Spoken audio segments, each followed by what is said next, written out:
All right. What's up, guys? I hope you're doing well. James here from jamesdforsythe.com. So I wanted to take a few minutes to go over what exactly a CLOB is.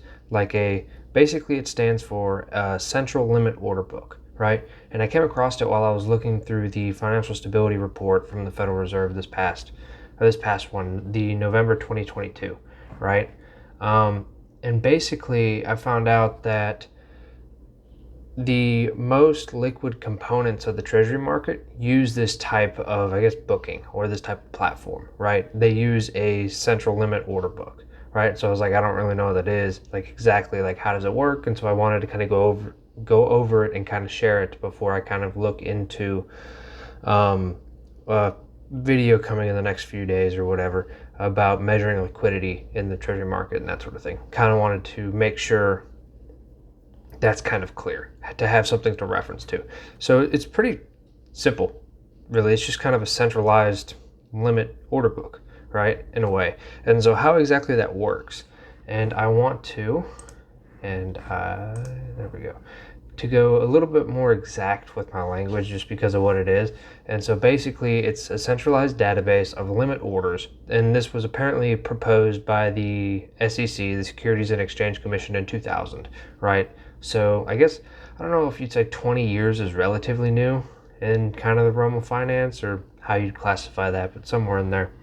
But anyways, it is a transparent system that matches orders, meaning bids and offers, right, on a price-time priority basis, right? And so basically the highest bid order and the lowest offer order kind of constitutes the best market, or the touch, as I call it, in whatever security you're dealing with, right? And then there's also, you can use this type of thing to kind of measure what they call the stack, which is like the market depth, right?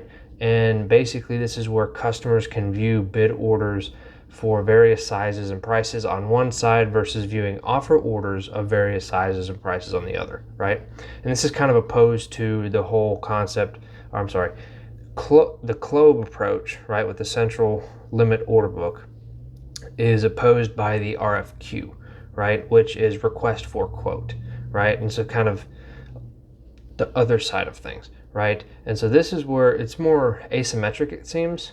And basically it's like the customer queries a finite set of participant market makers who quote a bid, offer, or a market to the customer. And then basically the customer may only hit the bid, meaning sell to the highest bidder, or lift the offer, buy from the cheapest seller. The customer is prohibited from stepping inside the bid-ask spread and thereby reducing its execution fees. Contrary to the CLOB model, customers can only trade with dealers. They cannot trade with other customers, and importantly, they cannot make markets themselves, right? And so this kind of makes a little bit more sense of why in the Financial Stability Report, they were distinguishing between the two markets, and specifically talking about in the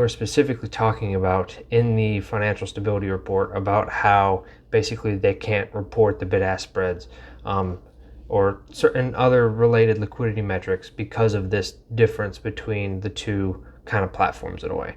So kind of to be a little bit more explicit about how a central limit order book works, it seems like it kind of has 4 steps. Again, just kind of being more meticulous on how you want to look about it, right? And so it's you have the market maker who kind of submits the order, buy or sell, with whatever attributes, the price and the volume of it. So how many shares or whatever security you're dealing with or whatever you're doing, and at what price, right? And then basically the exchange organizes these in this book, in this CLOB, right? The central limit order book. And then basically this is published to all of the users based on priority, right?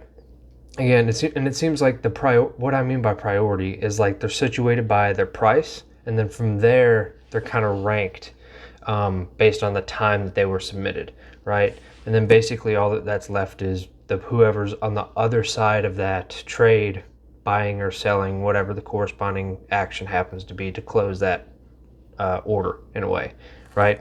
And so basically how the orders get, kind of canceled out and kind of get, in order to match the buyer and seller, right, is when there's an overlap of the orders, meaning they have the same attributes, or the same price, the same volume, that sort of thing, right? And so that's how that kind of works. And so one thing to note, it's like if you submit a buy order, right, with the price below the kind of the current prices within the market, then it basically just sits there until someone offers to sell at that lower price, right? And this is also seems to where it can kind of go into or be a measure for liquidity, and market depth for that matter, because that kind of interaction shows how difficult it is for that price to come down, right? So if there's a significant quantity of securities, whatever this happens to be, for our example, I guess we could use US Treasuries, as that's kind of what got me looking into this in the first place. But basically, if there's enough Treasuries at this small range of bid-ask prices or limit prices, whatever, and basically if you say you throw in a bid like, I don't know, 10 cents underneath it, whatever happens to be, right?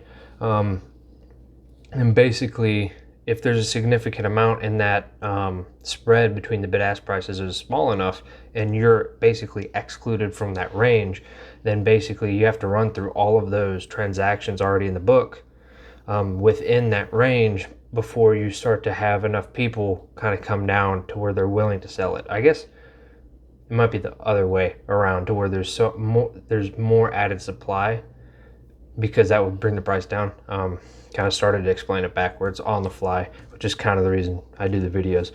And I don't edit them, so you guys can see me be stupid sometimes. But anyways, that's just kind of, I wanted to gain a little bit of clarity on that, because I think kind of in the long run it helps understand how the things work, especially when you're trying to understand them, describe them, and kind of also extrapolate that to, like in this case, measuring liquidity within the treasury market, right? You can't really do that if you don't know the methods that they use to a certain degree, right? You don't have to be an expert in them, but at least have some fundamental understanding, because there are different segments of the treasury market. One thing that I found out, right? And so just like there's different sections of the repo market, same thing. But anyways, I kind of wanted to just say a few words about that, just to kind of, I guess, clarify, and kind of put it out there, also to have something referenced when I talk about it as well in a future video. But anyways, I'm going to leave this one here. So I hope you guys have a good night, and I will see you on the next one.